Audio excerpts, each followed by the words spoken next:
What is going on? It's Alex coming back at you with another video, and today we're going to be doing the best and worst performances of college football this past week. If you are new, feel free to like, comment, and subscribe. You guys know how to use YouTube. If you are new here, you guys don't know what's been going on. If you guys aren't new here and you guys have been following me over on Twitter or looked at my community note, you guys know I'm still recovering from a pretty bad accident earlier this past week. So, trying my best to do this. Why I don't have my face light on. Under concussion protocol still. It's definitely still there. So, doing these shorter term videos allows me to be able to get some good content out for you guys. This one's been a little bit rough because you guys know it takes me about 4 hours when I don't have concussion protocol to go through all the games, all the players, and be able to compile this list of all stars and I guess all duds. But we were able to do it. We took our breaks where needed. And it's a day later, but you know what? Still gonna be an awesome video. So I'm excited to be able to produce more content for you guys. And, you guys made this whole entire experience so much more enjoyable because you guys show me all the love that you have. So even though I am kind of in pain right now, I still love doing stuff for you guys. Let's get into this with our stars of the week, starting out with Jalen Walker, who's done a fantastic job. You guys know he's a top 10 player on my board. He is now a top 5 player on my board because he was number 6. And then there was someone who we knew was going to be dropping, but my board is solely based off of my grades and not based on guys who I'm moving up and down. But regardless, Jalen Walker, 7 pressures, 6 defensive stops, 1 target, 1 reception for 8 yards. This dude is everywhere. I mean, he's honestly a really solid linebacker as well. He graded as my linebacker 1. He graded as my edge 1. To me, that's fantastic. This dude's a super stud. I'm excited to see him continue to get more opportunities and get even better as time goes on. But for him to go to a Vic Fangio system, to me, is kind of like my dream. Continuing on, we got Cam Ward, who did a fantastic job this week. I still saw some, his one turnover-worthy play was an absolutely atrocious decision because he should see where the safety's at. And I still have my concerns over his overall processing of the game. That VT game is still not out of my mind, but Louisville is a great team to have a good performance against. 32 throws, 21 completions, 319 yards, 4 touchdowns, 0 picks, 3 big-time throws, 1 turnover-worthy play, 7 carries, 48 yards, and a missed tackle forced. Overall, a very, very, very solid game against a pretty damn competitive team. So, big win there for Cam Ward, and being able to, especially with the momentum shifts that were in that game, he was able to keep the pedal to the metal. Then we're going to talk about James Pierce next. James Pierce, obviously, he was a potential number 1 overall pick, and I still think he's a definitely solidified first-round player. Whether he gets taken to the Panthers early within the top 10 or, via a late first, I don't know. It's still a lot of ball to be played. James Pierce's game has been a little bit of a roller coaster this year, but 9 pressures, 3 defensive stops versus Alabama this year is fantastic.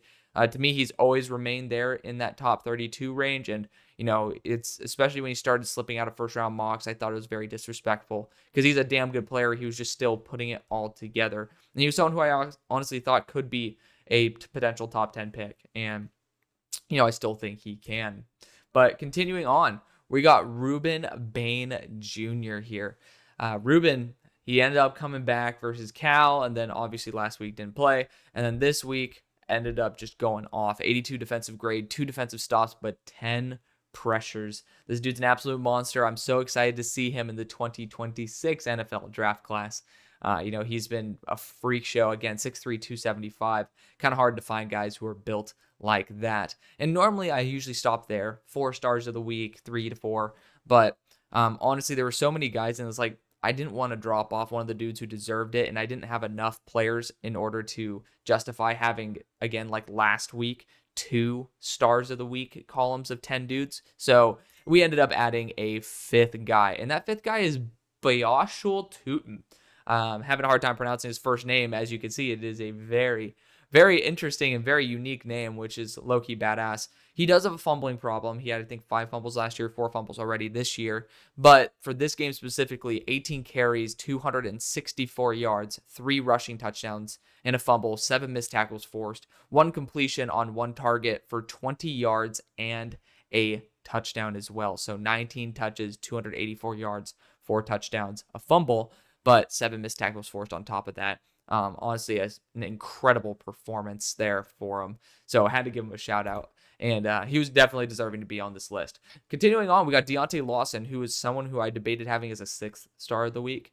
He had 4 pressures, 5 defensive stops, an 87 defensive grade, 92 run defense grade, 1 target, 1 reception, or 1 target, 1 reception allowed for 5 yards. Really solid performance from one of my favorite linebackers in the class. As you guys know, he was, I think, my linebacker 3 at the start of the year. And he's still someone who I personally am very happy taking in that day 2 territory. Ja'Cory Brooks was honestly a name I wanted to. He was one of the reasons why I was debating not going 4 stars. He was that next name I would drop off because he only had 11 targets for 6 receptions, 107 yards, and 2 touchdowns. There's guys who had better weeks statistically. The problem is I saw Tyler Shuck just like absolutely like either miss or not even see him being wide open for touchdowns. This performance should have been 188 yards, 3 touchdowns, and just a complete statement game for Ja'Cory, who I really liked at the start of the year. He's my wide receiver 44, but I was like, the drop off at Alabama needed to be studied. And I thought that he was going to have a really good year at Louisville. I don't even think that as a fan and someone who was like projecting stock up on Ja'Cory, I don't think I would have seen him to this level. Granted, he still has the strengths in the areas I think he had strength in, speed, and those 45-degree cuts. But, honestly, he's done a fantastic job there at Louisville, and he's definitely earned himself that late day 2 consideration. Nick Emmanwori, you guys know how much I love him. Defensive back out of South Carolina, but he was my safety 1 coming to the year. Probably still is. I mean, he's the first safety if you don't want to count, because I call defensive backs and pure safeties a little bit differently. He's my pure safety 1. So, obviously I do love Malachi Starks with all my heart, but Nick Emmanwori is a completely different beast. You're not going to consider those two in the same conversation. Regardless, he had a 90 defensive grade, 3 defensive stops, 4 receptions allowed on 7 targets for 31 yards and 2 interceptions. Big game for him. He's been a pick machine. He actually should have another pick 6 on his record if I think that, what was it?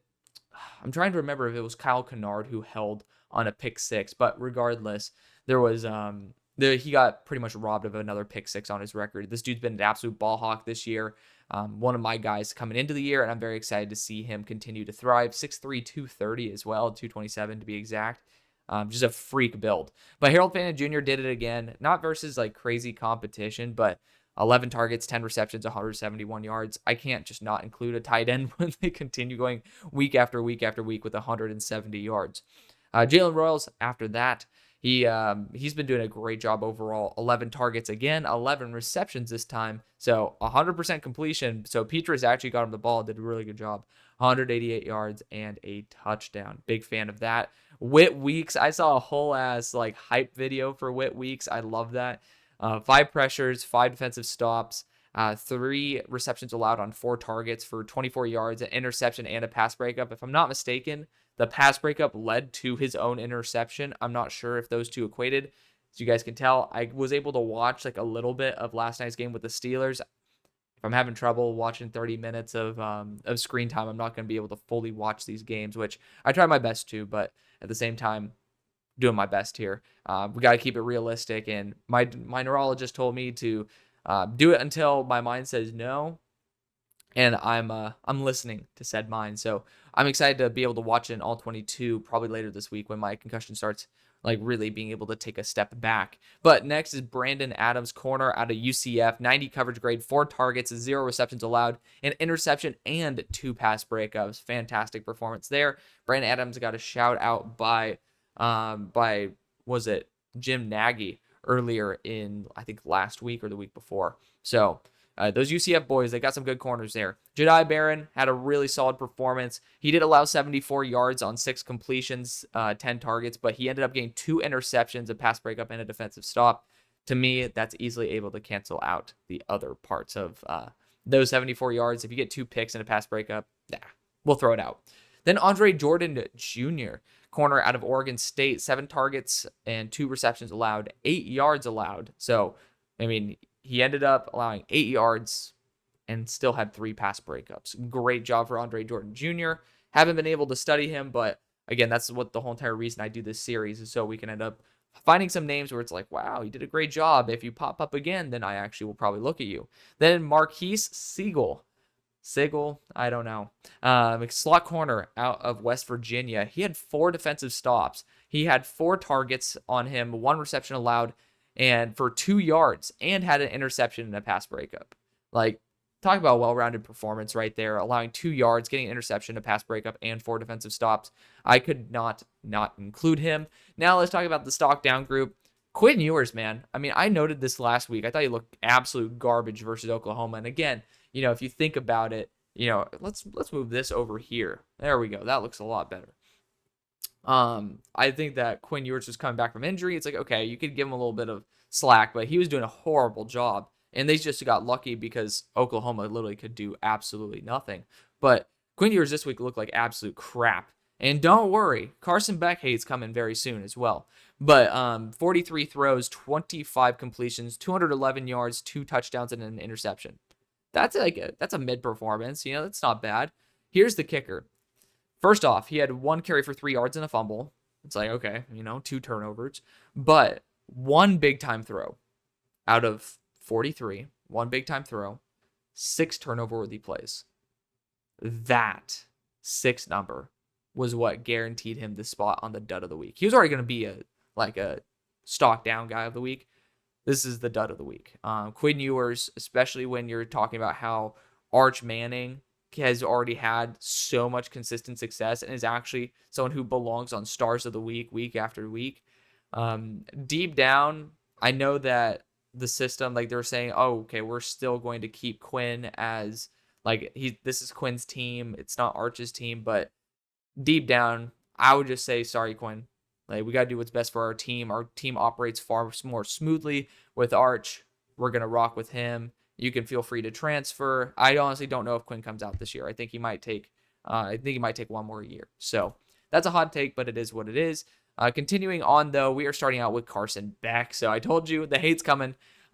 41 throws, 23 completions, 175 yards, 0 touchdowns, 3 interceptions. Of that, 0 were big time throws, 2 were turnover worthy plays. Again, the 6 numbers what put Quinn there. I almost debated having Carson Beck as well in that duds list, but I only had 11 dudes I was really dying to put on here. So, they both really sucked. Tommy Hill's next. He didn't really do a horrible job, 53 defensive grade. I think it was close to the bottom of his team, but 3 targets, 3 receptions, 33 yards, and a touchdown allowed. Just overall, you'd be hoping for him to be a little bit more locked down. Then you got Barrett Carter, linebacker out of Clemson. I wish that he did better. You guys know how much I love Barrett Carter. 53 defensive grade as well. He had a pressure and a defensive stop, but he allowed 3 receptions on 3 targets for 60 yards and 2 touchdowns. Big failure in terms of the coverage game. RJ Oben has just been consistently on this list. It sucks because I really liked the idea of Notre Dame bringing him into the fold through an acquisition in the transfer portal. But 45 defensive grade, a defensive stop, 1 reception on 1 target for 6 yards. Bottom line, this guy's been an absolute bust in terms of what he could have been at Notre Dame. Like, you're talking about, he should have been Isaiah Foskey. Couldn't do that. Then you got Jalen Milroe. Not going to show too much favor here either. He was my QB1 coming into the week. 46 throws, 25 completions, 239 yards, a touchdown, 2 interceptions, 0 big-time throws, 2 turnover-worthy plays, 11 carries for 34 yards and a fumble. Bottom line, he looked like garbage. I mean, it sucks, but it looks like the gap is bigger. Granted, he was my QB1, but he was QB1 graded not even as a starting grade quarterback in the NFL. Fortunately, to me, I don't see any starting grade quarterbacks in the NFL at the moment. No quarterback actually really did necessarily well this past week from the top guys. Even Shedeur Sanders had his struggles. But, I mean, just bottom line, it was not a good week for the quarterback class. I mean, we talk about Cam Ward, but outside of Cam Ward, the rest of the class really, really struggled this week. John Campbell Jr., right tackle of Tennessee, had 3 pressures allowed and a 37 pass blocking grade. Granted, it was versus Alabama, but, NFL is better than Bama. Noah Fafita has just been consistently on this list. This dude's been, it's bad. It's really bad. 26 throws, 16 completions, 138 yards, a touchdown, and an interception, 0 big-time throws, 2 turnover-worthy plays, 5 carries for 71 yards, but also a fumble in an embarrassing loss by Arizona. So talking about that game, I definitely thought Fafita had the far worse performance, and I don't think anybody's going to disagree to that in Shedeur. Then we have Ernest Green III, tackle out of Georgia, 2 pressures allowed, but 38 pass blocking grade. Got to do better than that. And then Cam Williams, who I think Micah Parsons literally tweeted out saying, get this right tackle some help. To me, he's actually, I think, my right tackle 1 right now, but he's still graded as a fringe starter in the NFL at like a 73, maybe 72.5, 73.5, who knows. But regardless, he's a fringe starter in the NFL, and it kind of showed this week. 4 pressures allowed, 62 pass blocking grade. Just a very raw player who's still developing. Someone who I easily could see continuing to go up and up and up. Great player, though. He just needs to continue polishing his game.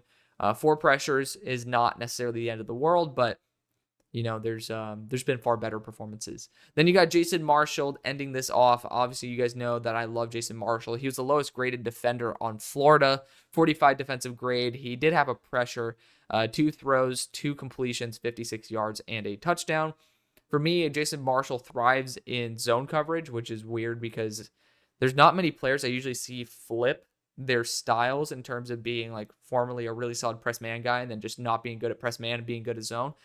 Very few times I've seen that before, but I'd prefer, honestly, a corner that has great field awareness like Jason Marshall. And I haven't seen the touchdown throw yet, but I can almost guarantee you it's not because of his zone instincts. So there's going to be systems in there that can utilize him properly. Regardless, though, again, these are just performances that are poor, not players that are poor. That's why we have this series every week. I love you. Thank you for the support. See you on the far side. Peace.